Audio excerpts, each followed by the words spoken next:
Physiology वाली समझ रहे हैं? Physiology, psychology. फिजियोलॉजी क्या पढ़ते हो फिजियोलॉजी में? तो नॉर्मल अपन ह्यूमन सर्जरी डिसीज कुछ चीजें मिल लेंगी यहाँ पे पढ़े थे वहाँ पे यस सर, एनाटॉमी में तो सब मिल गई पूरा मिल रहा है। भाई ये लोग अभी समझाई देते जो यहाँ पे पढ़ रहे हो ना हमें कॉलेज में टोटली यही पढ़ते हैं, पूरा मिल जाता है। फार्मी बेस। भाई अभी तुम लोगों से बोल भी रहे थे जो यहाँ पढ़ रहे हो तुम्हारे अभी कॉलेज में भी काम आएगा, अभी तो आएगा इंग्लिश सेक्शन में भी, कॉलेज में भी काम आएगा, फाइनल ईयर तक काम आएगा। और बताओ बेटा और क्या क्या मिल रहा है, कैसा चल रहा है कॉलेज? अच्छा, अच्छी क्लासेस लेती हैं सर। अच्छे सब बढ़िया पढ़ा रहे हैं, डॉक्टर भी पढ़ाते हैं बहुत सारे। कि भाषा कौन सी यूज करते हो, इंग्लिश की हिंदी? इंग्लिश, इंग्लिश है ना। पूरे इंग्लिश रहता है, टोटली इंग्लिश एक है। इंग्लिश समझाया करते थे हम यहाँ पे। यहाँ तो लोग हिंदी पढ़ना चाहते हैं कि शुद्ध हिंदी बता दे उनको। अब आप बच्चों को सजेस्ट करो कि क्या पूरा हिंदी पढ़ना चाहिए? नो, मतलब आगे चल के अगर आप चाहे MBBS करो या कि PhD करो, कुछ भी करोगे ना टोटली इंग्लिश ही रहेगा। हम लोगों को PTS अभी एग्ज़ाम हुआ 3 मंथ बाद, इसके बाद क्लिनिकल ड्यूटी लगी है, तो हम लोग टोटली इंग्लिश ही लिखे। हम हिंदी टोटली हिंदी मीडियम पे थे, लेकिन अब पेपर में जो हमारा PTS एग्ज़ाम हुआ ना टोटली इंग्लिश से लिख के आए हैं। तो यहाँ कोचिंग में तो आपको इंग्लिश सिखाया गया ना, कोचिंग में हिंदी से धीरे धीरे आपको कन्वर्ट कर दिया इंग्लिश में। हिंदी में फायदा हुआ कुछ, मतलब जैसे आप यहाँ पे आने से पहले प्रॉपर एकदम हिंदी के हमसे बताया ना हिंदी मतलब टोटली हिंदी आती थी, लेकिन NCERT आज मैं दूर मतलब मेरी बगल में रूम में रहती है, मकान मालकिन की लड़की, उसे मैं बायो पढ़ाती हूँ ना, तो उसकी इंग्लिश मीडियम की वो है, तो मेरे से हिंदी से बुक लाती तो मेरे से आता ही नहीं। अब इंग्लिश से ही आपको आने अब उसको मैं हिंदी से कन्वर्ट मतलब पढ़ाती हूँ इंग्लिश से। तो इनको क्या बोलेंगे आप, इंग्लिश से कन्वर्ट होना धीरे धीरे, हम लोग कर रहे हैं कन्वर्ट इंग्लिश की मतलब तरफ। अगर आपको हिंदी मीडियम की हो तो दोनों पढ़ो, हिंदी और इंग्लिश दोनों पढ़ो। जब दोनों को कन्वर्ट करके पढ़ोगे ना तो ऑल टू ऑल इंग्लिश फिर आने लगती है। यही चीज क्लास में लेवन करवाते हम भी ऐसे ही करते थे, हमसे इंग्लिश नहीं आती थी। मैंने तो राजीव सर से एक आध दो बार नहीं कितनी बार भी कहा था, सर मेरे को हिंदी से पढ़ाइए आप, मेरे से इंग्लिश नहीं आती।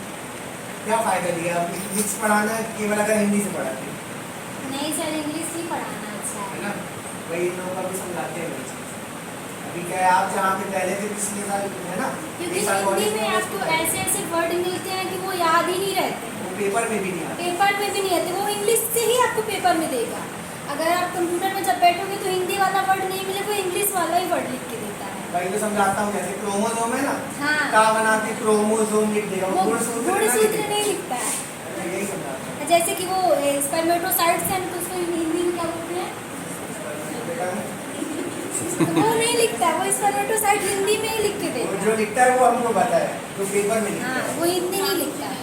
क्या हाँ, बोलते हैं? शुक्राणु जनन शुक्राणुजनन, ये नहीं लिख सकता। है ना, तो वही मैं जो समझा रहा था, मतलब कि जो इंग्लिश वाला वर्ड है ना उसको भी हिंदी से वही लिख देगा। माइटोकॉन्ड्रिया तो माँ बना के लिख देगा, माइटोकॉन्ड्रिया ही लिखेगा।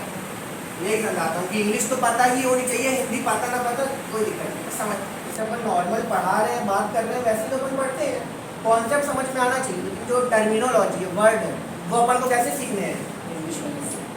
हिंदी वाले पता कर लो एक बार कर जाते, लेकिन याद कौन से करने हैं इंग्लिश वाले। नोट्स तो आप लोगों को मिलती होगी, हिंदी की NCERT रख लो, दोनों को मैच करके पढ़ो। मैं तो ऐसे ही पढ़ती हूँ, ऐसे ही मैंने दोनों कवर किया, 11th 12th NCERT मैंने पूरा टोटली यही कवर किया।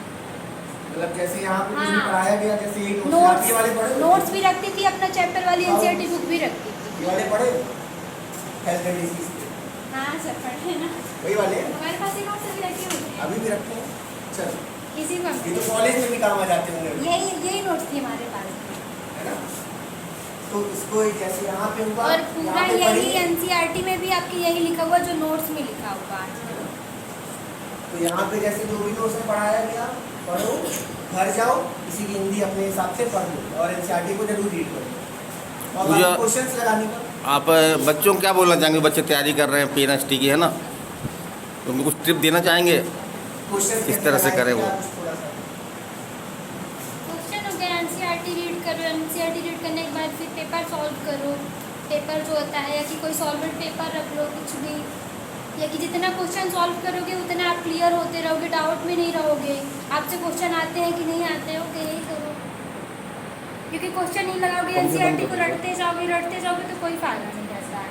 अगर क्वेश्चन मान लो ऐसे 20 क्वेश्चन है तो हम लोग इस बार तो कहते पेपर अच्छा आया था सर, जब हम लोग की तो पता था NCERT आया ही नहीं, पता नहीं क्या क्वेश्चन है। मतलब अगर क्वेश्चन समझ में तो उसके जो ऑप्शन थे ना वो ही समझ में नहीं आ रहे थे, लेकिन इस बार का पेपर अच्छा था। कभी कभी ऐसा भी हो जाता है तो अपन को इसके लिए हाँ। जो कुछ एक्स्ट्रा पॉइंट हो गए हैं ना वो सब भी अपन पढ़ के चलते हैं, लेकिन बहुत लेकिन ज़्यादा हाँ, एक्स्ट्रा अपने भी एक्स्ट्रा नहीं आया था, मतलब इतना राजू सर की नोट्स थी ना बायो की, मैं बायो की बात कर रही हूँ, एक भी बाहर से क्वेश्चन नहीं आया पूरा, मतलब चाहे बाहर के क्वेश्चन है चाहे एनसीईआरटी के बीच में क्वेश्चन है, सब इसी नोट से क्वेश्चन है। यही फॉलो करना है आपको। मैंने यहीं से किया था, मैं फिजिक्स में दी है। चलो खड़े हो पूछो, आपका इंटरव्यू आएगा। हाँ फिजिक्स में दी है कैसे, मतलब कवर कैसे क्या फिजिक्स किया? फिजिक्स में फिजिक्स को प्रॉब्लम मानते हैं नर्सिंग एक ऐसा पेपर है, मैंने बायो और केमिस्ट्री बस वही चीज जो मैं समझाता हूँ बच्चों को। देखो नर्सिंग एक ऐसा पेपर है, केवल नर्सिंग एक ऐसा पेपर है जिसका 50% भी कट ऑफ नहीं जाता। 150 नंबर का पेपर होता है, 60-70 नंबर में सिलेक्शन हो जाता है, 50% भी नहीं है। समझ में आ रही बात समझो पहले। तो अगर तुम 2-3 सब्जेक्ट भी बहुत अच्छे कर लिए, दूसरे और जो कमजोर सब्जेक्ट है उसमें 5-10 नंबर भी ले आए, तो तुम्हारा सिलेक्शन हो जाएगा। केमिस्ट्री का बताना, केमिस्ट्री पढ़, मतलब कि केमिस्ट्री में सर जो नोट्स लिखवाते हैं उसके अंदर मॉड्यूल से ही पढ़ती हैं। मॉड्यूल्स पढ़ती थी अपना, मतलब जो बुक रखी थी बुक भी लगाती थी, एनसीईआरटी भी पढ़ती थी, और मतलब राहुल की नोट्स भी पढ़ती थी, क्वेश्चन वगैरह के क्वेश्चन भी लगाती थी। यूएसएस रखी थी मैं नोट, मतलब 11-12 की, तो मैंने यूएसएस भी लगाया, टेस्ट में लगा लेती है ना, इस प्रकार से करना है। और किसी कुछ पूछना है? जो नीट मतलब पीएचडी में भी पढ़ो फिजिक्स, ये नहीं कह रही कि ना पढ़ो, बट इतना लाउड लेके ना पढ़ो कि उसको एकदम से उसी के चक्कर में अपना बायो भी रिकवर ना हो और केमिस्ट्री भी ना हो पाए। नीट वाले बच्चे हाँ थोड़ा सा ध्यान दे के पढ़ें, आगे पीएचडी में इतना वो ना लो, क्योंकि केमिस्ट्री और बायो तुम इंग्लिश कवर कर लोगे ना, बच्चे तो बायो और इंग्लिश में कवर कर लेते हैं नंबर। तो इंग्लिश जैसे आसान सब्जेक्ट है, उसमें 30 नंबर में 20 नंबर लाना कोई बड़ी बात नहीं है। 15-20 नंबर में तुम्हारा सिलेक्शन हो है ना, जाएगा। इंग्लिश में ऐसा करते हैं इसमें एंटोनिम के अलावा बाकी मतलब खड़े हो जाइए। 30 नंबर में 20 का एंटोनिम आ जाते हैं। हाँ तो भाई उसी जैसे पेपर में आता है ना, वैसे आपको यहीं पे तैयारी कराई जाएगी। समझ रहे हो, कोचिंग इसलिए होती है कि आपको सिलेक्शन करवाए, ज्ञान तो देना है बच्चों को, लेकिन मेन क्या है, सिलेक्शन करवाना। आ रही बात समझ में? तो जो चीज पेपर में आती है ना, आपको वही चीज कराया जाएगा। ये है, तो अगर पेपर में इंग्लिश में जहाँ से जिस टॉपिक से ज्यादा आ रहा तो हम साल भर उसी की प्रैक्टिस करवाएंगे। आ रही बात समझ में? तो उसमें तुम इतना स्ट्रॉन्ग हो जाओगे कि कम से कम इंग्लिश में अगर 20-22 नंबर भी तुम कर लिए, है ना, तो तुम्हारा इंग्लिश कवर हो गया। बायो में नहीं, बायो में तुमको ज्यादा नहीं, 30-40 नंबर, 40 नंबर बहुत होता है बायो में, बहुत है। 40 नंबर, अगर 60 नंबर में 40 नंबर पा गए बहुत है।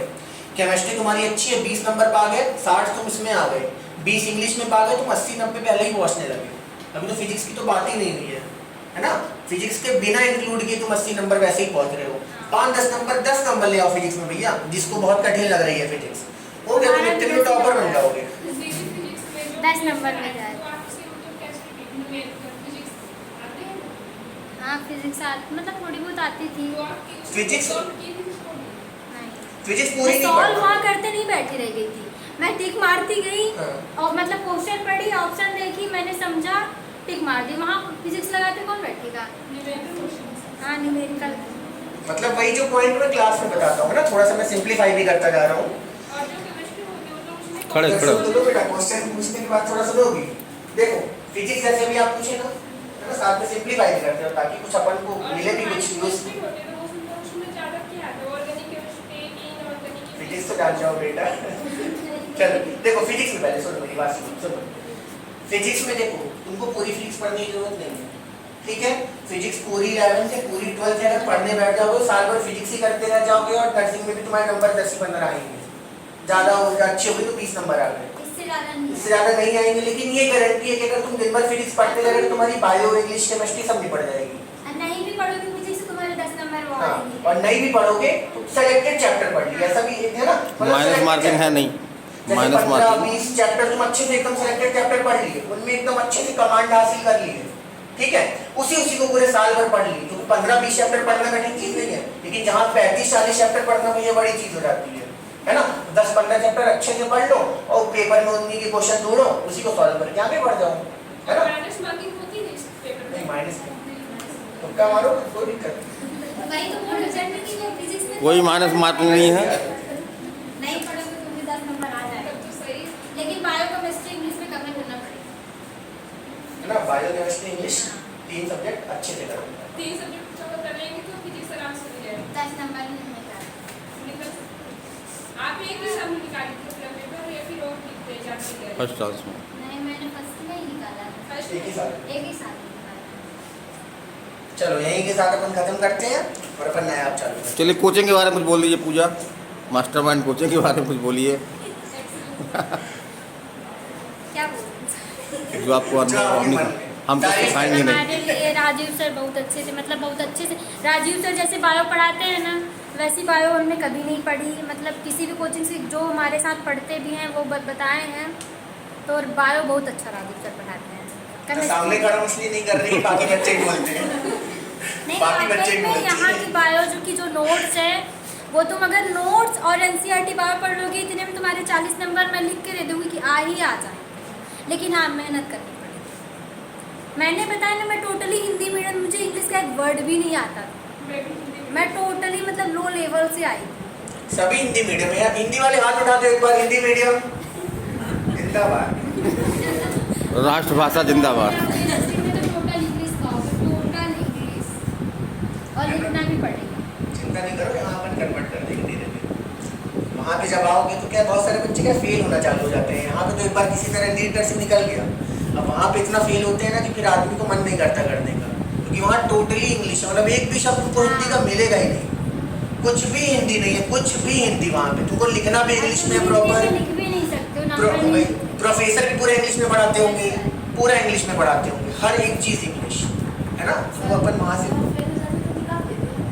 खड़ी खड़ी होकर ये बोल। रहता है। जैसे पहले क्या है, बैग भी लगता है, नहीं अब निकालने भी लगे हैं। अब ऐसा हो गया जैसे MBBS में 4 अटेम्प्ट हो गए हैं, जान से पास करना निकाल लेते हैं। पहले ऐसा था कि देते रहो, अब ऐसा है कि एक बार पेपर दिए सप्ली दोगे, सप्लीमेंट्री पेपर, उसके बाद अपने उसमें भी फेल होगा तो जूनियर के साथ एक बार पेपर दिए, फिर उसमें भी फेल होगा तो आखिरी सप्लीमेंट्री, और अगर उसमें फेल होगा तो काम खत्म तुम्हारा, डिग्री घर जाओ वापस, घर वापस, फिर दोबारा पेपर देके आओ, गो टू होम।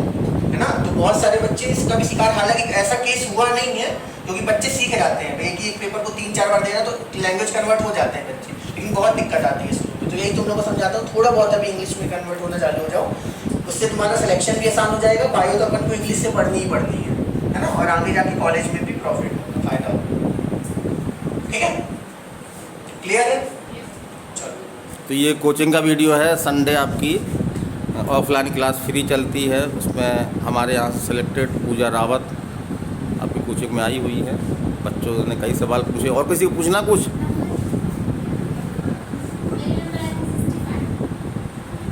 बहुत आराम, कम नंबर पे सिलेक्शन होता है, कम नंबर पे सिलेक्शन होता है, बहुत ये ज़्यादा। समय का जो पेपर है ना, बहुत टफ पेपर है। इस बार कट ऑफ आपका ज़्यादा जाएगा, उससे बहुत ज़्यादा। हाँ, 2021 का।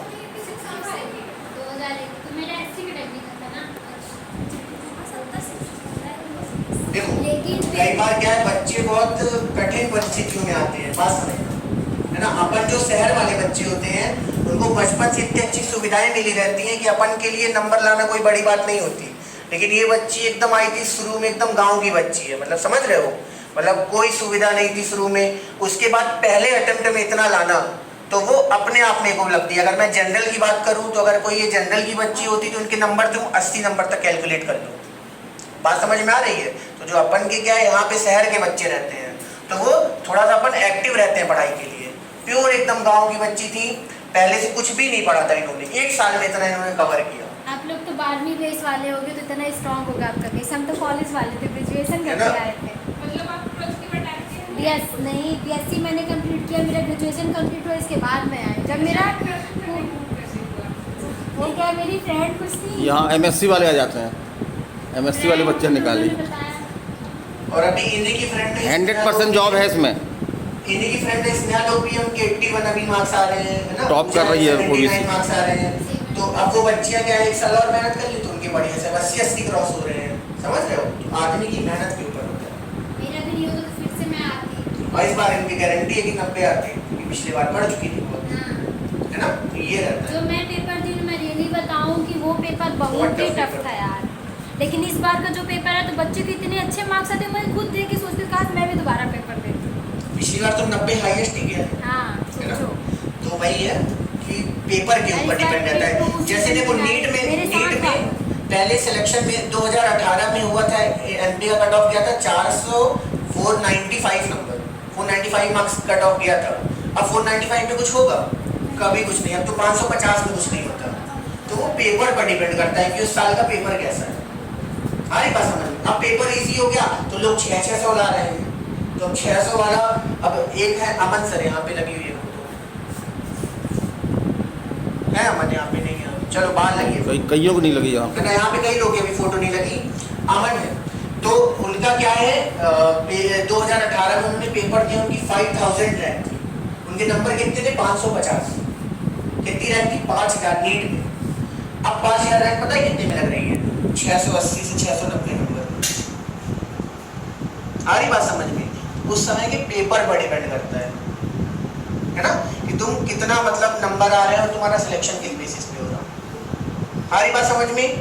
तो पढ़ना किस तरीके से, 2-3 सब्जेक्ट को अपन ने स्ट्रॉन्ग बना के रखना है। अपन का पीछे का बेसिक बहुत बड़ा काम करेगा उस चीज में, है ना। और अपन को उस चीज को फॉलो करते रहना है। 50% से कट ऑफ कम जाता है इसमें, है ना। तो वो अपन को ध्यान रखना है कि पूरा नहीं पढ़ना अपन, जितना काम का उतना पढ़ो, सिलेक्शन लो, काम खत्म। हमारी बात समझ में? बाकी फिर कॉलेज में पढ़ते रहेंगे, क्या है, कॉलेज में खूब पढ़ो।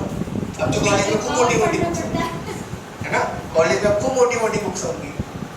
अभी तो ये काम पढ़ना पड़ेगा, प्रिपरेशन है, वहाँ जाओगे तो और पढ़ेगा, टाइम ही नहीं मिलता है इंसान को।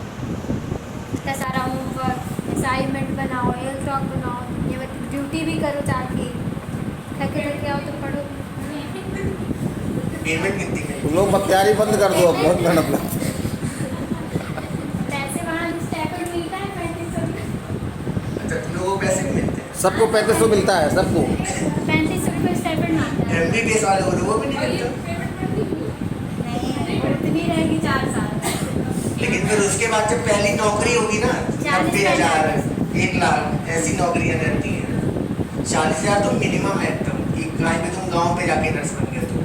बाकी अगर मेडिकल कॉलेज में या कोई प्राइवेट अच्छे में चले गए ना तो लाख लाख रुपए भर की सैलरी रहती है। तो थोड़ी पुरानी नर्सें हो गई हैं, 5 साल 10 साल की, उनसे पूछो उनकी सैलरी लाख के ऊपर निकल गई सब। हमारी बात समझ में है ना। तो बहुत जल्दी अपन बाकी बच्चों को बुलाएंगे, स्नेहा लोग को बुलाएंगे, वो इस साल पेपर दिए हैं, 80+ मार्क्स है उनके, है ना। और भी बहुत सारी बच्चे 90+ वाली भी हैं, सबको इस साल बुलाएंगे, धीरे धीरे करके अपन बुलाएंगे, ताकि हर संडे आपको थोड़ा प्रॉफिट मिले, है ना। एक साथ सबको बुला लिए तो नहीं एकदम पूरा ज्ञान मिल जाएगा आपको, है ना। 25 के ऊपर बच्चियां हैं जो अच्छे नंबर आई हैं, सिलेक्शन उनका लाएंगे, सिलेक्शन हो रहा है। है ना। तो आराम से उनको एक एक करके बुलाएंगे सबसे। लेकिन थोड़ा सा बट डीपली पढ़ना है, डीपली हम लोग पढ़ा रहे हैं, है ना। लॉलीपॉप टाइप का नहीं कराते हम लोग कि टॉपिक थोड़ा बता दिया और निकल गए आगे। जो भी टॉपिक कराएंगे कुछ न उसी के अंदर से रहेगा लगभग।